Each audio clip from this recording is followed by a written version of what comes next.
Um dos tumores que mais mata mulheres no mundo é o câncer do colo do útero. O principal fator de risco é a infecção pelo papilomavírus, o HPV.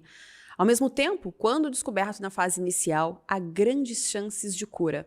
Vamos saber mais sobre esse assunto? Então não saia daí, o Viva Saúde Unimed Tubarão está no ar.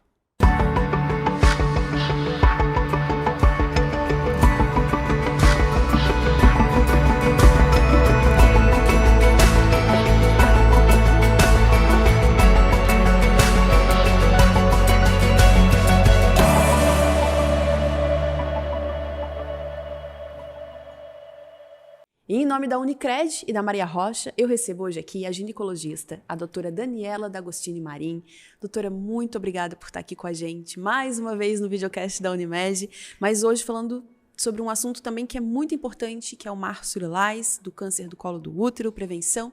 E eu quero agradecer a sua presença aqui. Eu que agradeço pelo convite, de estar aqui mais uma vez no podcast da Unimed, conversando um pouquinho com todos os cooperados, com as pessoas que participam, nos assistem na rede social, que é muito importante, um assunto de extrema importância, falar do Março Lilás, do câncer de colo de útero, da sua prevenção, que é um câncer extremamente prevenível, Então, esse acesso à saúde, esse acesso à procura pela assistência médica, que muitas vezes a gente vai conseguir prevenir e não chegar a um grau tão elevado que é o câncer de colo. Doutora, eu sempre gosto de começar pelo começo. Então, assim, explicando para as pessoas em casa, o que é o colo do útero? Vamos falar primeiro do órgão, assim, para a gente poder situar as pessoas para saber o que a gente está falando. O útero, ele é dividido em duas partes. O corpo do útero e o colo do útero. A função do útero é engravidar, é ter um bebê. É a única função. O útero não produz hormônios, então a função dele é, quando a gente engravidar, manter essa gestação. E o que serve o colo? O colo do útero fica no final do útero e ele mantém esse útero todo fechado para que não tenha um parto prematuro. Certo? Então, a função do colo do útero é manter o útero fechado durante a gestação. Quando a paciente está grávida e entra em trabalho de parto, é este colo do útero que se dilata para o bebê passar e ter um parto via normal. Ou, obviamente, ele não se dilata e aí acaba tendo que fazer uma cesariana. Então, o colo do útero tem a função só de manter essa gestação até o final. E aí, quando chega lá no final, ele vai se modificar, ele vai abrir e vai permitir a passagem do bebê durante a gestação. Então, essa é a função do útero, certo? Manter a gravidez. Então, por isso que é dividido no corpo, onde o neném vai ficar presente, e no colo, que é o que mantém o útero fechado. Quando não estamos grávida, esse útero evolui, fica bem pequenininho, e aí a gente vai somente acompanhar ele durante toda o acompanhamento com o ginecologista, vamos fazer a avaliação para ver se há alguma patologia nele. Mas ele não vai ter nenhuma outra função, senão durante a gestação mesmo. E doutora, e por que então existe o câncer do colo do útero, mas existe um câncer também que pode infiltrar o útero? Por que a gente fala de colo do útero especificamente? Porque como é dividido em colo e corpo, então a gente vai ter o câncer do colo do útero, que é essa parte final do útero, que é a parte que vai fechar. E aí a gente pode ter o câncer do corpo do útero, que é o câncer do miométrio, ou do endométrio, certo? Então, o endométrio é a camadinha de dentro do útero, que é um câncer de pacientes mais velhas, da menopausa, E o câncer do colo do útero é o câncer de pacientes mais jovens. O que acontece? Qual é o principal fator de risco para a gente ter uma lesão no colo do útero? Isso. É o nosso amigo HPV. Então, o HPV é um vírus muito comum, que é a doença sexualmente mais transmissível que existe, Então, de todas as doenças sexualmente transmissíveis, o HPV é a doença mais comum de todas elas. Alguns estudos chegam a dizer que de cada 10 pacientes que têm vida sexual ativa, 9 pode ter o HPV. Claro que nem todo mundo vai ter a doença que o HPV causa. Então, e quais são as doenças que o HPV causa? O vírus causa as verruguinhas, que é aquela que olha na parte externa, pode ter no colo, pode ter na vagina, pode ter na vulva, na área externa. E ele pode causar as lesões do colo do útero, que são as lesões precursoras que vão desenvolver o câncer do colo uterino. Então, por que a gente diz que o câncer de colo de útero é um câncer prevenível? Porque a gente pode evitar ele, né, através dos cuidados. Então, a principal maneira da gente atualmente conseguir evitar o câncer do colo do útero é através da vacina, certo? Então, a rede pública de saúde, ela permite que meninas de 11 a 15 e meninos de 11 a 14 anos possam ser vacinados gratuitamente na rede pública, certo? Então, essa é a primeira prevenção, né? Que é a vacinação. A vacinação. A vacina pode ser feita em mulheres até os 45 anos, mas daí não na rede pública, na rede privada. Certo? Se eu não tomei a vacina adolescente, eu posso tomar? Eu posso tomar até os 45 anos. Em bula está que eu posso usar a vacina até os 45 anos. Mas a rede pública permite a vacinação gratuita até os 15 anos na adolescência. A partir daí, aí ela é paga, né, em clínicas privadas e que aí você vai fazer a dose. Na adolescência, aqui no Brasil, é preconizado 2 doses, né? Aqui no Brasil é a quadrivalente, a vacina que tem na rede pública, certo? E aí, na rede privada, existe a quadri e a nonavalente, que, na verdade, pega um pouquinho mais de tipos de HPV, certo? E na rede privada, aí se fazem 3 doses, né? Na rede pública são 2, porque, na verdade, a princípio se considera também que as pessoas ainda não tiveram relação sexual nessa época, então não houve o contato com o vírus, né? E aí, na rede pública, na rede privada, perdão, acaba se usando as 3 doses, que é o preconizado pela Organização Mundial de Saúde. Doutora, eu achei muito interessante, porque assim, a gente fala sobre o câncer do colo do útero e a gente pensa nas mulheres. Mas aí, se a gente for ver a causa, que é o HPV, a gente também tem que pensar nos homens. A gente também tem que pensar nos meninos, né? Na verdade, assim, é como se os meninos fossem os vetores, né? É muito mais comum a gente encontrar câncer de colo de útero do que câncer de pênis. Eu brinco sempre, né? Os meninos têm tudo externamente, então eles vão olhar e eles vão enxergar. Então, se tiver uma verruguinha, se tiver uma ferida, se tiver qualquer coisa que apareça, eles vão procurar e vão conseguir tratar isso muito mais precocemente. Agora, o colo do útero é lá dentro da vagina, né? Então, a gente não consegue olhar o nosso colo. Então, por isso que a gente precisa ir ao ginecologista. Então, a primeira coisa é fazer a vacina e a segunda coisa é ir ao ginecologista para fazer a avaliação e fazer o Papa Nicolau, que é o preventivo, certo? Então, através do exame ginecológico, né, que o médico vai fazer, vai coletar o Papa Nicolau, a gente vai conseguir fazer o diagnóstico dessas lesões, que pode ser o câncer, né? Mas, em geral, a gente consegue descobrir primeiro as lesões precursoras, né? Que são as lesões que, antes de desenvolver o câncer, elas vão lá e que é nessa fase que a gente quer encontrar e quer poder tratar. A gente esperava, né? Porque, na verdade, a nossa taxa de vacinação é muito baixa no Brasil, né? Para prevenção. É baixíssima, certo? Teve, há um tempo atrás, um estudo aqui em Tubarão, que dos meninos que tinham vacinado a primeira dose, apenas 10% voltaram para vacinar. E das meninas, apenas 20% voltaram. Então, muitas vezes faz uma dose e não faz a segunda, e aí não adianta, né? Precisaria voltar. Então, a gente precisaria mais campanhas que estimulassem a vacinação do HPV para a prevenção, né? Porque teve uma época até que eles vacinavam na escola. Pois é, mas daí foi proibido porque alguns pais não aceitavam, tem muito tabu em relação a você fazer uma vacina que é para uma doença sexualmente transmissível numa fase da adolescência. Então, existem alguns tabus em relação a isso. Mas eu sempre falo, quando você vai lá levar a carteirinha do teu bebê para vacinar, quando é bebê, vamos pegar. Você não fica perguntando o que é cada vacina, porque cada uma serve, né? A MMR serve para quê? Né? A DTPA serve para quê? A VTV serve para quê? Não, você nem sabe. Você faz a vacina. Então, também eu acho que esse tabu de se criar, se eu fizer a vacina do HPV, eu vou estar estimulando.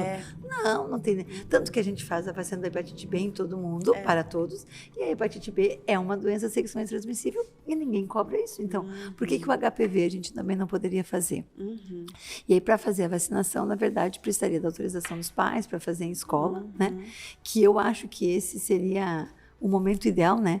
Porque aí você vai na escola, vai vacinar todos os adolescentes, o posto de saúde, né? A Secretaria de Saúde vai ficar com todos os adolescentes cadastrados. E ali 6 meses vai lá e vai vacinar novamente. Estaria todo mundo vacinado.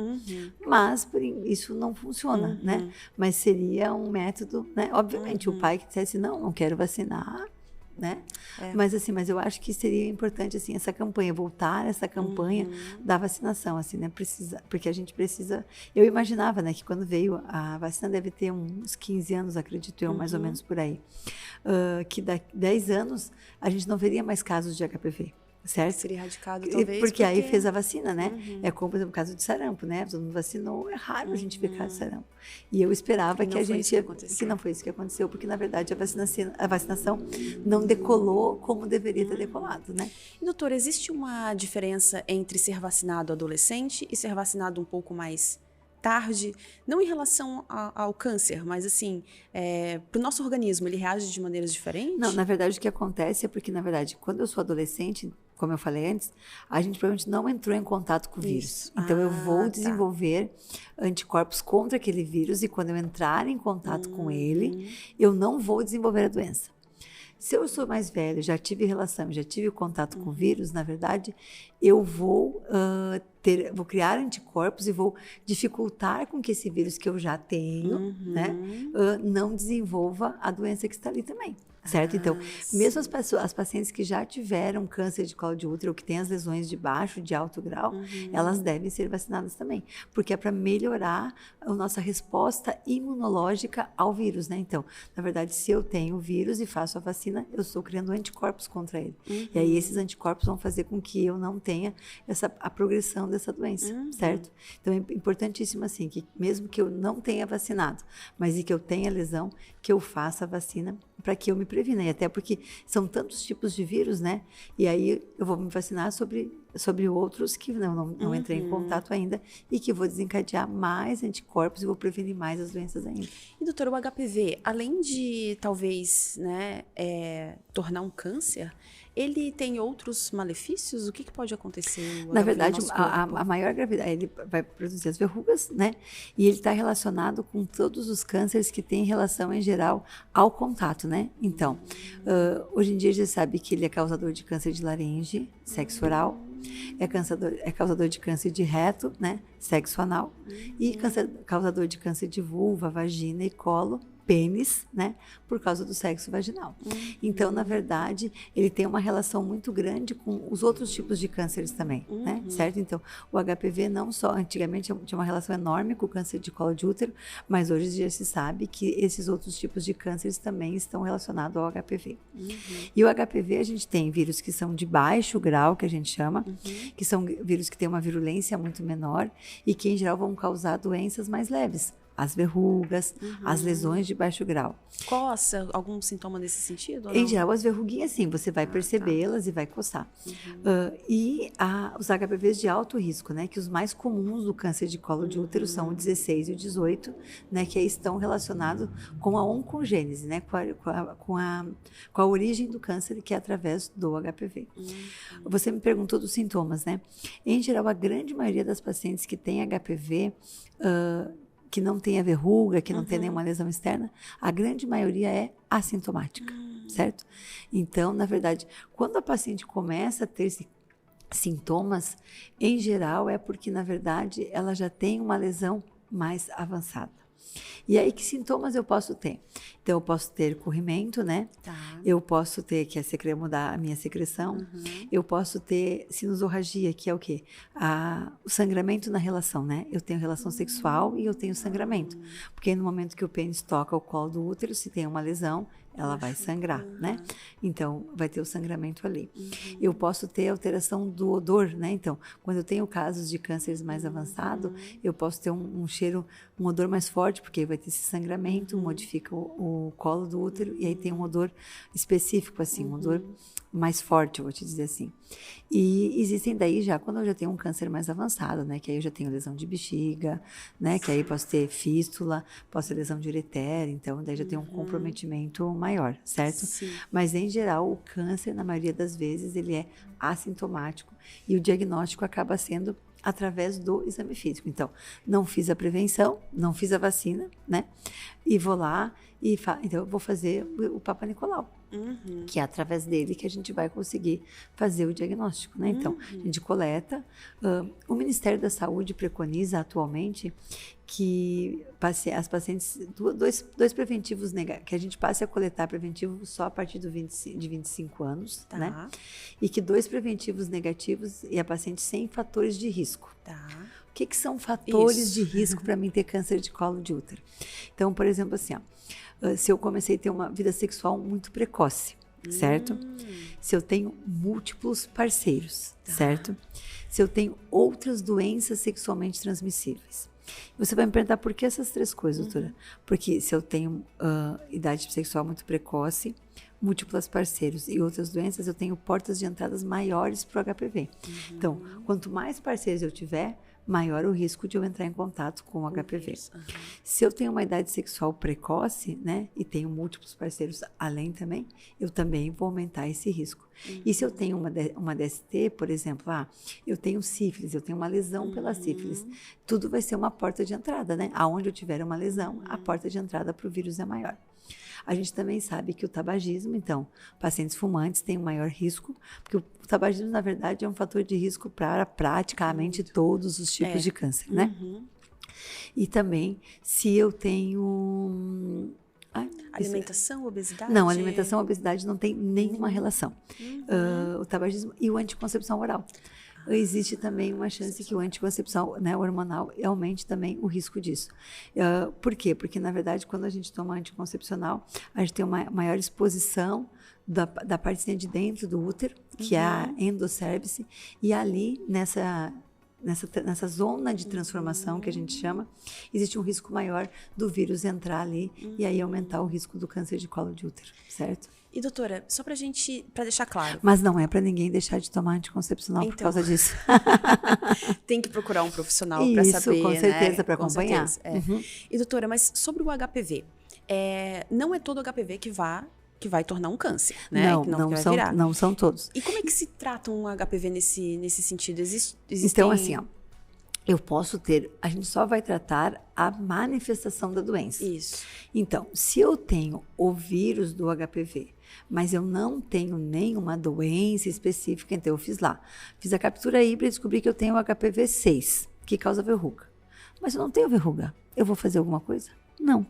Então, a gente não trata o vírus, não existe remédio para o vírus. Tá. Eu vou tratar a doença que o vírus causa. Então, se eu tenho a verruga, eu vou tratar lá. Eu posso fazer uma cauterização química, posso fazer uma cauterização através da eletrocauterização. Existem alguns medicamentos que a gente pode aplicar para tirar a verruguinha, né? Então, eu vou tratar a verruga em si. Tá. Se eu tenho uma lesão lá no colo do útero, então, o colo do útero antes do câncer, ele pode ter 3 lesões precursoras. Tá. Grau 1, grau 2 e grau 3. Então, eu tenho as lesões de baixo grau, que em geral são causados pelos HPVs de baixo grau, que em geral não vão se transformar no câncer. Uma lesão de baixo grau tem a chance de em torno de 1% de virar câncer do colo do útero. Eu tenho chance? Tenho, mas a minha chance é bem pequena. Tá. Agora, as lesões de alto grau, grau 2 e grau 3, essa chance vai gradativamente aumentando. Então, dependendo, existem estudos que dizem que é 20%, tem estudos que dizem que é 70%. Então, muitas vezes, o grau 1, a gente acompanha, né? Então, a paciente vai lá, descobre que fez o preventivo, aí faz um exame que chama colposcopia, que coloca uns liquidozinhos para colorir, e se tiver uma alteração, a gente vai lá e faz a biópsia, tira uma porçãozinha do colo e manda para o anátomo patológico. Se esse exame vier que é uma lesão de baixo grau, eu posso fazer o acompanhamento, o preventivo e a colposcopia de 6 em 6 meses por 2 anos. Se é uma lesão maior, alguns estudos dizem que eu posso ir lá e fazer uma cauterizar essa área, para essa área não progredir, tá bem? Mas a gente muitas vezes dá uma chance, porque na verdade o HPV também está relacionado com a nossa imunidade. Então, se eu me alimento bem, tenho uma alimentação saudável, não sou uma pessoa estressada, se eu faço atividade física, se eu durmo bem, tudo isso ajuda a minha imunidade melhorar e vai me ajudar também a eliminar esse HPV sozinho. Agora já, as lesões de alto grau, como elas têm um maior risco de progredir, de progressão. Então, em geral, o tratamento a gente vai lá e vai retirar uma porçãozinha do colo do útero. Então, imagina que o colo do útero da doutora é uma laranja e eu vou lá e vou tirar a tampinha da laranja, que é a areazinha onde está estragado, certo? Então, quando a laranja estraga ou quando a maçã estraga, a gente vai lá e tira aquele pedacinho. É a mesma coisa que a gente faz aqui. Por quê? Porque, na verdade, muitas mulheres, como o HPV é uma doença de pacientes jovens em geral, né? O pico do câncer de colo de útero numa mulher é em torno de 48 anos, né? Certo? É um pico jovem, né? Em geral, por quê? Porque, na verdade, no momento que eu contamino com HPV, eu levo de 8 anos, então de 8 anos para essa célula se transformar numa célula maligna, se eu não fizer absolutamente nada. Então, desde que eu entrei em contato com esse HPV, eu tive 8 anos, tá? Até pensar em formar uma célulazinha. É muito silenciosa essa doença, É muito silenciosa, mas eu tenho esse período para ir, então. Se eu vou ao ginecologista, provavelmente eu irei descobrir, né? Ou ao ginecologista, ao posto de saúde, né? A quem for me dar essa assistência. Então, provavelmente lá eu vou conseguir descobrir isso precocemente. Então, voltando lá, se eu tenho uma lesão de outro grau, eu vou retirar aquela porção, porque, na verdade, se a paciente quiser engravidar, eu preciso permanecer esse colo do útero. Lembra que lá no início eu falei que a função do colo do útero é manter eu grávida. Se eu tirar o colo do útero, eu não vou mais conseguir ter um bebê, porque se eu engravidei, esse útero vai abrir e eu vou acabar não mantendo essa gestação, tendo abortos. Então, doutora, se dependendo do grau dessa lesão e do quanto é retirado, pode atrapalhar a gravidez? Pode, então. Se eu tiver uma lesão de alto grau e fazer a conização do colo uterino, que é o nome da cirurgia que a gente faz para o tratamento, eu posso ter um risco da paciente ficar com este colo mais curto. E aí, com isso, eu tenho o risco de ter um parto prematuro. Então, pacientes que foram submetidas à conização do colo do útero na gestação, elas precisam medir o comprimento desse colo. E se esse colo estiver mais curto que o ideal, que é maior do que 2,5 cm, então se tiver mais do que 2,5 cm, tudo bem. Menos de 2,5 cm ou 2,5 cm, eu preciso fazer uma cerclagem, que eu vou lá e dou um laço e amarro esse colo do útero, deixo esse colo do útero fechado, certo? E aí, vou acompanhando, lá no final da gestação, eu vou lá, corto e tiro ele. E aí, posso esperar a paciente entrar em trabalho de parto. Mas tem algum caso que não daria para engravidar, que incapacita a mulher ou não? Todos não. Se dão um jeito dessa forma. Só se a porção que eu tirei do colo do útero for muito grande, né? Então, se eu tirei uma porção muito grande do colo do útero, muitas vezes eu não consigo manter essa gestação, porque esse colo acaba ficando muito curtinho, né? Então, mesmo fazendo a cerclagem, muitas vezes eu tenho o risco, né, de não conseguir manter a gestação por isso, tá bem? Mas, em geral, o colo do útero é grande, ele tem em torno de mais do que 3 centímetros, né? E a porção que a gente tira, em geral, é 1,5 centímetros. A gente não chega a tirar nem a metade do colo do útero quando se faz essa cirurgia. Só se a lesão for muito interna, muito dentro, que aí eu preciso tirar uma porção maior, certo? E, doutora, ainda sobre o HPV, que são muitas dúvidas sobre, porque realmente é a porta de entrada, é a peça-chave. Né? Então, assim, a peça-chave. Quem pega o vírus pode se curar e depois pega de novo? Pode não ter mais? Ou a partir do momento que eu tenho o vírus, eu vou ter ele para sempre, às vezes ele pode se manifestar ou não? Eu posso ter o vírus, mas não significa que eu vou ter a doença, né? Então, mas o vírus vai estar sempre comigo daí? Algumas vezes eu consigo eliminá-lo. E aí eu entro em contato e aí vem o vírus de novo, né? Então, quando a gente faz a captura híbrida, a hibridização, a gente vai lá para investigar se eu tenho o vírus naquele momento, certo? Eu tenho o vírus. Opa, então eu tenho que ter um cuidado para ver se esse vírus não vai desenvolver. Mas pode ser que eu tenha ele lá e ele fique sempre silencioso, tá? E pode ser que eu nunca desenvolva absolutamente nada, certo? Entre em contato com ele e nunca saiba, nunca tenha nenhuma manifestação. Mas posso transmitir. Mas posso transmitir. Certo? Eu posso transmitir o vírus, certo? Eu não preciso ter lesão para ter a transmissão do vírus, certo? Eu não preciso obrigatoriamente ter a lesão no colo do útero ou a verruga para ter a transmissão do vírus. Eu posso ter, principalmente se eu tenho contato com múltiplos parceiros, né? Se eu tenho uma porta de entrada, uma lesão, a minha chance é maior. Porque o vírus, o HPV, ele não precisa da secreção. Vamos usar um exemplo. Em geral, eu preciso que tenha ou a secreção vaginal ou a ejaculação para ter a transmissão da doença. Sim. No HPV eu não preciso, eu preciso do contato da pele, certo? Então só uma camisinha talvez às vezes não funcione. Vamos falar baixinho aqui. Mas o HPV é a única doença sexualmente transmissível que a camisinha não previne. Eu tenho que usar a camisinha sempre, porque eu vou prevenir todos os outros tipos de doença. Mas o HPV não é prevenível porque, na verdade, o contato. Então, por exemplo, se alguém tem a verruga na mão e eu vou ter uma relação sexual e essa mão entrar na área genital, eu vou ter o contato, certo? Então, eu não preciso obrigatoriamente ter o contato da pele, já é a transmissão. Por isso a vacina é tão importante. Por isso que a vacina é tão importante, né? Por isso que essa prevenção primária com a vacina é extremamente importante. Porque, na verdade, como o câncer de colo do útero, há muitos anos atrás no Brasil, já foi o câncer mais comum, né? Nas mulheres, né? Nas mulheres. Hoje em dia, o câncer de mama é o câncer mais comum das mulheres, que aí tem relação com história familiar, alimentação, então não é que o câncer de colo não tem relação com o HPV. E aí, hoje em dia, ele é o 4º câncer mais comum no Brasil. Então, é o câncer de mama, o câncer de pulmão, né? O câncer de pele, né? E existe o câncer de colo que vem nessa história toda aí. Porque, na verdade, isso melhorou. Porque, na verdade, a assistência médica, o descobrir o câncer mais precocemente, faz com que a gente evite uma doença já em estágio avançado. Porque o câncer de colo de útero, mesmo ele estando ali, ele tem cura, né? Então, assim, se eu descobrir que tem o câncer de colo de útero, dependendo do estágio que ele está, ele consegue ser curado. Porque a gente pode fazer cirurgia, a gente pode fazer radioterapia e as mulheres se curam, certo? Então, o diagnóstico do câncer de colo de útero, dependendo do estágio que ele não é uma sentença de morte, certo? Ele é um câncer prevenível e um câncer tratável, certo? Então, a qualquer sintoma, a qualquer suspeita, eu preciso procurar assistência médica, né? Certo? Então, por isso que prevenir é tão importante, porque eu consigo descobrir precocemente, mesmo que eu descubra o câncer. Mas se eu descobrir em estágio inicial, a chance de cura do câncer de útero é praticamente 100%. Certo? Doutora, então vamos falar um pouquinho sobre a prevenção.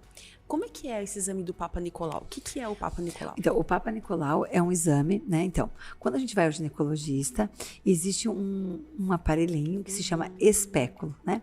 Que é o famoso bico de pato, que vai colocar na vagina. E assim, quando a paciente vem na consulta, a gente vai examinar a vulva, a área externa, né?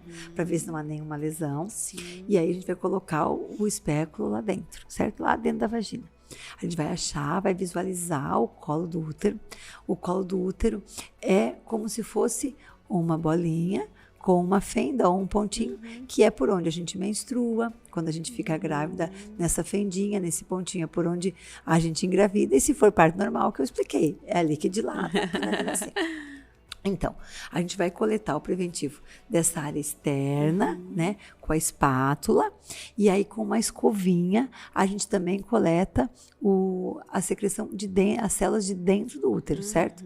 Então a gente coleta com a espátula a área externa e com a escovinha a gente coleta a área interna. A área externa, o câncer de colo de útero é muito mais comum nessa área externa, que é o epitélio escamoso, que é o que previne. Então, o que a doutora explicou, se eu tenho uma exposição maior da área interna, essas células de transformação que tem ali são células jovens. E essas células jovens têm maior risco da entrada do HPV e o HPV transformar essa célula jovem numa célula doente, certo? Então, por isso que o câncer escamoso, que é essa área externa, é mais comum que o câncer de dentro do útero das glândulas, certo? Então, a grande maioria dos cânceres de colo do útero está relacionado com esse câncer que a gente consegue ver. Por isso que é extremamente importante ir ao médico, coletar o preventivo e fazer o exame, certo? E aí, eu falei que o Ministério da Saúde preconiza isso porque a maioria das pacientes, né, não vai ter câncer de colo aos 17, 18, 20 anos, né? Tá. Porque leva um tempinho de eu entrar em contato com o HPV e ele transformar num câncer. Mas, na rede suplementar de saúde, a gente não usa isso, né? É isso que o Ministério da Saúde preconiza. A gente preconiza que, na verdade, após as primeiras relações, o ideal é que a paciente sempre venha antes, na ginecologista, para acompanhamento. acompanhamento, prevenção, orientação, tudo. Mas depois das primeiras relações, né? Ela venha na consulta para a gente avaliar, para a gente examinar, para a gente orientar também, né? E quando você fala que é importante uma menina ir ao ginecologista antes, para fazer as prevenções antes de ter relação, com que idade, doutora? Na verdade, assim, ó, muitas mães me questionam sempre isso, né? O ideal é que aos 12, 13 anos, né? Quando a menina vai começar, aparece o desenvolvimento Menstruação. secundário, né? Então, começa a aparecer a mama, né? Os pelinhos, vem a menstruação, né? Porque primeiro vem a mama, depois vem os pelinhos, depois vem a menstruação. Então, que se ela tem essas dúvidas, que ela venha ao ginecologista para a gente orientar o ciclo menstrual, porque muitas vezes na menina adolescente, o ciclo não é um ciclo completamente regular, como numa mulher adulta, Sim. né? Então, as dúvidas que elas querem tirar, desenvolvimento da mama, o aparecimento dos pelos, né? E até mesmo, muitas vezes, conversar um pouquinho sobre a sexualidade, né? Porque, na verdade, hoje em dia, elas têm informação ali na internet, Acesso, né? O acesso gigantesco, né? Então, muitas vezes é melhor elas virem ao profissional que vai orientá-las de uma forma ideal, vamos Mas dizer assim. assertiva também, né? Com certeza. E aí, a orientação. E aí, ela também vai criar esse vínculo, né? Com essa ginecologista, com esse ginecologista que ela vai lá para conversar, né? Porque muitas vezes a mãe, elas têm dúvidas e têm medo de perguntar, né? Então, eu sempre, quando elas vão no consultório, eu brinco com a mãe assim. Principalmente quando estão começando a namorar, né? Eu falo sempre pra mãe, um dia aconteceu para você, um dia aconteceu para a doutora, um dia também vai acontecer para ela. E tudo que a gente quer aqui é que aconteça da forma mais saudável possível, Com certeza. né? Então, que na verdade seja uma boa experiência, seja com quem ela escolheu para ser o parceiro, né? Sempre falo para elas assim, que o nosso corpo, na verdade, nós falamos de câncer, mas vamos falar um pouquinho disso, né? O nosso corpo é como se fosse uma fortaleza, e ela é só nossa, e é a gente que precisa cuidar dela. Então, naquele momento, assim, essa fortaleza, esse santuário, eu preciso entender que quando eu vou me relacionar com alguém, ter relação com alguém, eu estou doando a minha fortaleza, o meu santuário para alguém. E que essa pessoa seja uma pessoa que vá cuidar de mim também, né? Certo? Então, assim, e que eu me previna, né? Porque hoje em dia a gente tem, as mães evoluíram tanto, né? Então, elas querem estudar, querem trabalhar, querem passear, querem viajar. E querendo ou não, a maternidade na adolescência, na verdade, transforma essa vida, né? Com certeza. Então, é importante que elas venham na consulta, né? Entendam tudo isso, Para toda essa orientação, né? Que a gente converse, que a gente explique todos os métodos anticoncepcionais que a gente tem, qual que ela vai achar, que ela vai se adaptar da melhor forma, o maior cuidado. E que eu sempre também converso com elas assim, ó, que mesmo que a gente tenha medo da mãe, né? A mãe é sempre a nossa amiga, né? É a pessoa que vai estar com a gente nos bons e nos maus momentos, né? Então, que muitas vezes a gente tem dificuldade, mas que aos pouquinhos a gente vai conversando, para essa relação também se fortalecer, né? Então, vamos começar pela mãe. Mãe, vamos levar para vacinar aos 11 e os 14. Vamos levar para vacinar. É isso. Isso já é um ponto primordial. E que essa mãe também tenha essa abertura, né? Da conversa, de orientar, de cuidar, né? Celular, com quem está conversando, né? Se já está namorando, se pensa em namorar, né? Ou muitas vezes, se a mãe tem dúvidas, né? Muitas mães me perguntam, traga, né? Traz. Se ela me disser que não quer e não quer saber e não interessa, tá tudo certo, né? Mas você fez o seu papel de trazer e de orientar. E eu vou te dizer que, em geral, elas têm muitas dúvidas. E elas Com perguntam certeza, mesmo, muitas. né? Elas vêm, elas perguntam, elas têm dúvidas, elas querem saber. E isso é uma coisa muito importante, né? Então, trazer essa adolescente na consulta e aí depois a gente orientar e tudo, então. E depois das primeiras relações, ela também vir, né? Para ter esse acompanhamento, criar esse vínculo, essas orientações, né? Então, se eu tenho uma paciente que está vinculada a alguém, a um médico, a um serviço, obviamente que a chance de ela ter uma doença mais grave, que não vai acontecer. Claro. Mas a gente vai diminuir muito essa chance, obviamente. E eu acho, doutora, que isso vem muito ao encontro de tudo que a gente está falando hoje aqui sobre esse Março Lilás, porque essa prevenção, ela vai muito além, né? Então, assim, a gente falou um pouquinho da vacina, a gente falou sobre o Papa Nicolau, que a gente precisa fazer esses exames, mas a gente também resgatou essa coisa da adolescência, que né, é algo que vai se formando também Com na certeza. mente da... E, na verdade, assim, ó, se a gente começa a orientar desde cedo, né, a prevenção, a saúde, tudo, obviamente que a gente vai ter pessoas muito mais saudáveis lá no futuro, né? É só a gente pensar, né? Cada vez a gente vai envelhecendo de uma forma mais saudável. E isso são com os cuidados, né? Alimentação, né? Atividade física, bom sono, né? Então, são pilares primordiais da nossa vida. Então, se a gente tem esses cuidados, tem essa orientação, obviamente que a gente vai chegar lá na senilidade de uma forma muito mais saudável, sem ter câncer, né? Ainda mais um câncer prevenível, que é o câncer de colo de útero, né? Então, não significa que eu não vou pegar o HPV, mas se eu tenho a vacina e se eu tenho acompanhamento, a minha chance desse HPV se transformar numa doença maligna é infinitamente menor. Com certeza. Doutora, a gente poderia ficar aqui, a gente ia para outros assuntos, com certeza, porque é um mundo de informações, né? E eu quero muito que a gente marque um novo encontro para a gente falar sobre outros temas. Eu agradeço o convite, porque eu gosto de falar bastante, né? Mas eu acho que são temas que talvez sejam tabus realmente, né?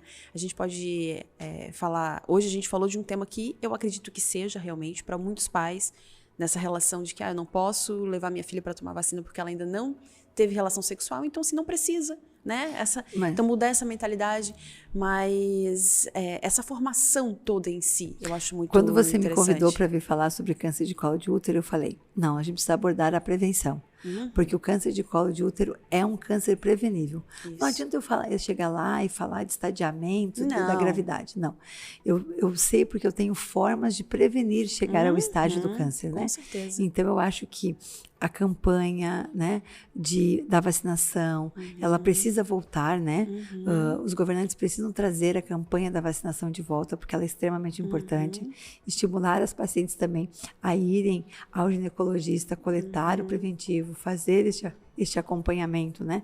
Então, eu acho que essas campanhas precisam, né? A gente precisa ter sempre essa campanha de acompanhamento da paciente, de ela estar presente, né?